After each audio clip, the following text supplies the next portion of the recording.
G తెలుగులో రీసెంట్గా start అయిన సీరియల్ మెగా సందేశం చాలా మంచి సక్సెస్తో ముందుకు వెళ్తుంది. One of the serial Zee తెలుగులో అని చెప్పొచ్చు. ఈ సీరియల్లో హీరో హీరోయిన్స్ ఇద్దరు తెలుగు ఇండస్ట్రీకి కొత్తవారే. ఈ సీరియల్లో మెయిన్ లీడ్గా యాక్ట్ చేస్తున్న హీరోయిన్ గురించి కొన్ని ఆసక్తికరమైన విషయాలు ఈ వీడియోలో తెలుసుకుందాం.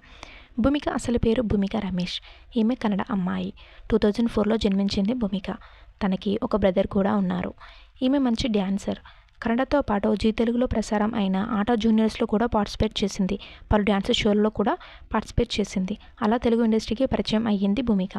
నటన మీద ఉన్న ఇష్టంతో భూమిక కన్నడ సీరియల్స్లో యాక్ట్ చేయడం స్టార్ట్ చేసింది. కలర్స్లో వస్తున్న భాగ్యలక్ష్మి సీరియల్తో కన్నడలో ఎంట్రీ ఇచ్చింది భూమిక. సీరియల్స్లోనే కాకుండా కొన్ని మూవీస్లో కూడా యాక్ట్ చేసింది. ఆ తర్వాత మెగా సందేశం ఆఫర్ రావడంతో తెలుగు బుల్లితెరకి పరిచయం అయ్యింది భూమిక. ఈ సీరియల్లో తన నటనతో ఎంతో మంచి పేరును సంపాదించుకుంటుంది. మెగా సందేశం సీరియల్లో భూమి క్యారెక్టర్ కనుక మీకు నచ్చినట్లయితే ఈ వీడియో లైక్ చేసి కామెంట్ చేయండి. Please like, share and subscribe.